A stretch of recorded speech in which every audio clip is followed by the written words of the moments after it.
कह रहा है कि 4 सेंटीमीटर 5 सेंटीमीटर और 6 सेंटीमीटर भुजा वाला एक त्रिभुज की रचना करना है तथा इसके समरूप एक अन्य त्रिभुज का भी रचना करना है जिसकी भुजाएं दिए हुए त्रिभुज के संगत भुजा का 2/3 गुना है।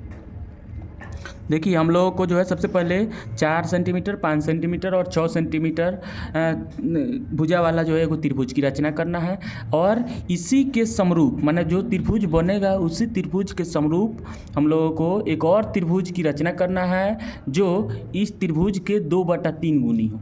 ठीक है, अब यहाँ पे समझिए आप लोग, ऊपर में कम रहे और नीचे में ज़्यादा रहे, यानी कि जो भी त्रिभुज होगा उससे हम लोगों को छोटा त्रिभुज बनेगा। ये बात समझ में आ रहा है। हम लोग को एक त्रिभुज की रचना करना है जिसकी भुजाएं क्रमशः 4 सेंटीमीटर 5 सेंटीमीटर और 6 सेंटीमीटर हो। ठीक, सबसे पहले एक त्रिभुज बना लेना है और इसी त्रिभुज के समरूप हम लोग को एक अन्य त्रिभुज की भी रचना करना है जो दिए हुए त्रिभुज का 2/3 गुना हो। 2/3 कहने का मतलब क्या है कि जो भी त्रिभुज बना है उससे छोटा त्रिभुज हम लोग को बनेगा। ठीक है, आइए हम लोग सबसे पहले जो है त्रिभुज बनाते हैं। ठीक, सबसे पहले हम लोग आधार खींचेंगे।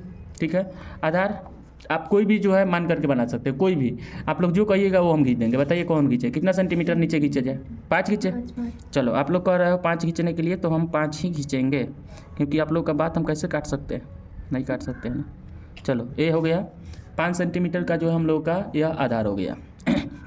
ठीक है, नेक्स्ट जो है हम लोगों को दूसरा भुजा जो है हम लोग का कितना 4 खींचते हैं। ठीक है, लीजिए इसको जो है 4 सेंटीमीटर पे हम लोग फिक्स करेंगे। लेंथ जो है 4 सेंटीमीटर होना चाहिए, तो ये 4 सेंटीमीटर का चाप हो गया हम लोग का। ठीक, इस भुजा पर हम लोग जो है रखेंगे। ठीक है, इधर से हम लोग इसको क्या कर देंगे, काट देंगे। ठीक, नेक्स्ट जो है कितना है 6 सेंटीमीटर, यानी कि अब जो है हम लोग चाप को कितना सेंटीमीटर पर करेंगे, 6 सेंटीमीटर पर करेंगे। ठीक है, 6 सेंटीमीटर हो गया। ठीक, और यहाँ पर जो है अब की बार हम लोग यहाँ पर रखेंगे। ठीक, और इस पर से रख के काट देंगे। ठीक, अब कटान बिंदु यहाँ पे मिल गया। ठीक, अब यहाँ पे क्या करेंगे हम लोग जो है इसको मिला देंगे, सबको क्या करेंगे हम लोग मिलाएंगे। ठीक है, देखो यहाँ पे ये हो गया, इधर से भी हम लोग मिलाएंगे।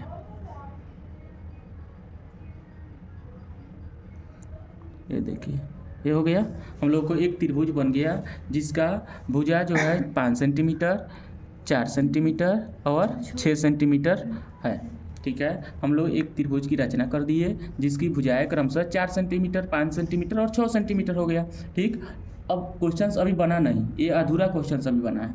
अब देखिए, अब इसके समरूप हम लोगों को एक और त्रिभुज की रचना करना है जो इसकी भुजाओं के 2/3 गुनी हो।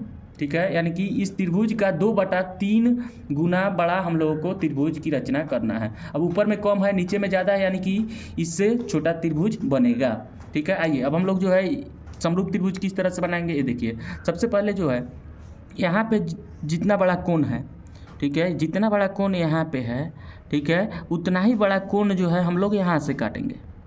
ठीक है, इस तरह से ये हो गया। अब इसकी मोटाई, इसका मोटाई जो है जितना बड़ा होगा उतना ही मोटा जो है, मोटाई को हम लोग माप रहे हैं यहाँ पे। मोटाई के बराबर जो है चाप हम लोग यहाँ पे काटेंगे।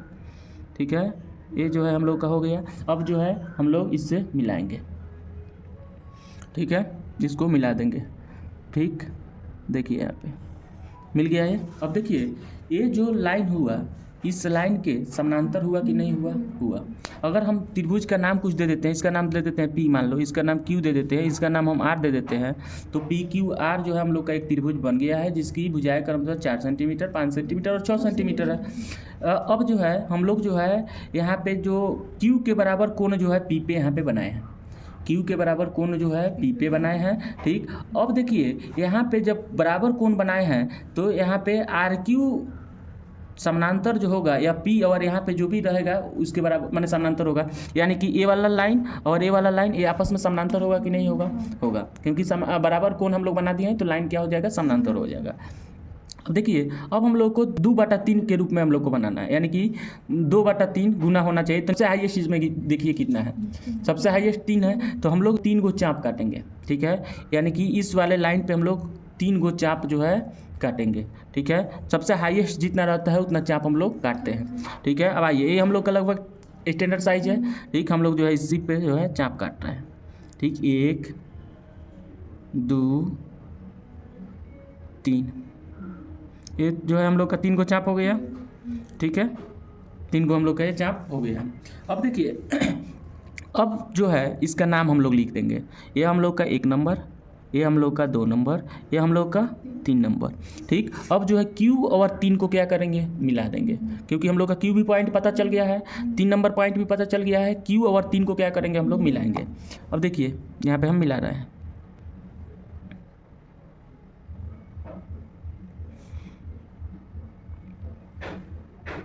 ठीक, Q और 3 को हम लोग क्या कर दिए हैं, मिला दिए। ठीक है, इसका नाम कुछ और दे दो, S दे देते हैं। ठीक है, S दे दिए इसका नाम। अब देखिए 3 पे जितना बड़ा कोण बना है उतना ही बड़ा कोण हम लोग 2 पे बनाएंगे, क्योंकि हम लोग को 2/3 गुना हम लोग को बनाना है, तो 2 ऊपर में है तो 2 पर बनाएंगे। अगर यहाँ पे 1 रहता तो 1 पे बनाते।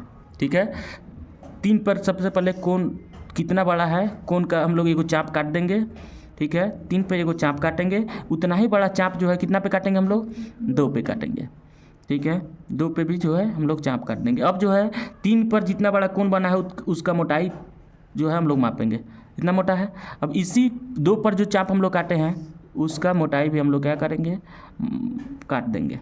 माने 3 पर जितना मोटा कोण बनाए हैं उतना ही मोटा कोण हम लोग को 2 पे बनाना होगा। मोटाई कोण का जो है हम लोग को सेम रखना पड़ेगा। ठीक है, अब हम लोग को कटान बिंदु यहाँ पे मिल गया है। अब हम क्या करेंगे, यहाँ से जो है इसको मिलाएंगे।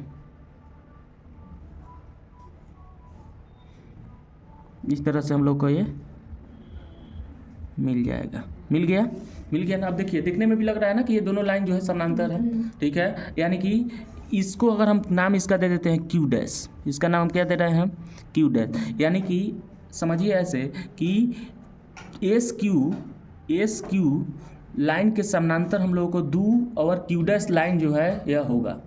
ये बात समझ में आ गया। अब देखिए Q पे जितना बड़ा कोण हम लोग बनाए हैं उतना ही बड़ा कोण हम लोग को कहाँ पे बनाना पड़ेगा, Q डैश पे बनाना पड़ेगा। Q पे जितना बड़ा कोण है उतना ही बड़ा कोण हम लोगों को Q डैश पे बनाना पड़ेगा। आइए हम लोग इसके यहाँ पे ऑलरेडी चाप कटा हुआ है, इसी चाप के बराबर हम लोग जो है क्या करेंगे, Q डैश पे जो है चाप, मतलब अगर अलग से भी काटते हैं तो फिगर गंदा हो जाएगा। ठीक है, तो इसलिए जो हम लोग इतना ही बड़ा चाप हम Q डैश पे भी जो है क्या कर दे रहे हैं, काट दे रहे हैं। तो चाप काटते समय जो है सावधानी रखना पड़ेगा। ठीक, इस तरह से हम लोग इसके बड़ा जो है चाप, जितना बड़ा चाप Q पे काटा गया है उतना ही बड़ा चाप जो है Q डैश पे हम काट दिए। अब Q पर जितना मोटा कोण है, चाप का जो है मोटाई जितना बड़ा है उतना ही मोटा चाप जो है हम लोग Q डैश वाले पे भी करेंगे। Q डैश वाला ये है, इसके पर मोटाई इस तरह से कर दिए। ठीक, यानी कि जितना मोटा कोण हम लोग को Q डैश है उतना ही मोटा कोण हम लोग को Q डैश पे खींचना है। ठीक, तो हम लोग मोटाई भी माप दिए हैं। अब हम लोग क्या करेंगे, इसको मिलाएंगे।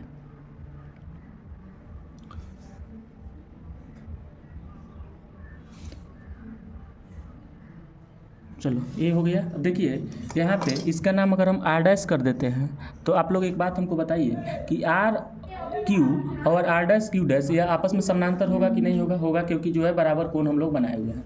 ठीक है, देखिए इस प्रकार से हम लोग को नया त्रिभुज कौन सा बना, R डैश P और Q डैश एक त्रिभुज बना जो R P Q के 2/3 गुना है। ये बात समझ में आया। R dash P Q dash एक त्रिभुज बना जो R P Q का 2/3 गुना है। ठीक है, ये त्रिभुज हम लोग का बन गया, यह रचना हम लोग का कंप्लीट हो गया। लेकिन इसमें अब हम लोग को क्या लिखना पड़ेगा, रचना का चरण लिखना होगा। रचना का चरण। ठीक है, रचना का चरण में जो है, रचना में हम लोग जो काम किए हुए होते हैं उसी को हम लोग को इसमें लिखना होता है। इसमें आप लोग किस तरह से लिखिएगा, ये देखिए। सबसे पहले हम लोग एक त्रिभुज बनाए जिसकी भुजा क्रमशः 4 सेंटीमीटर, 5 सेंटीमीटर और 6 सेंटीमीटर है। आप ऐसे भी लिख सकते हो कि हम लोग PQ 5 सेंटीमीटर खींचा, P से R पर जो है 4 सेंटीमीटर का चाप काटा।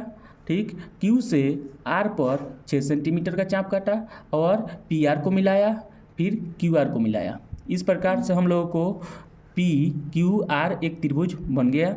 ठीक है, Q के बराबर कोण हम लोग P पे बनाए, Q पे बराबर कोण हम लोग P पे बनाए। ठीक, PS को 3 बराबर भागों में बांटा गया। ठीक है, पी एस के तीसरे भाग को क्यू से मिलाया गया। ठीक, 3 पर जितना बड़ा कोण बना है उतना ही बड़ा कोण 2 पर बनाया गया। ठीक है, और 2 और क्यू डैश को मिलाया गया। ठीक, क्यू पे जितना बड़ा कोण है उतना ही बड़ा कोण जो है क्यू डैश पे बनाया गया और क्यू डैश और आर डैश को मिलाया गया।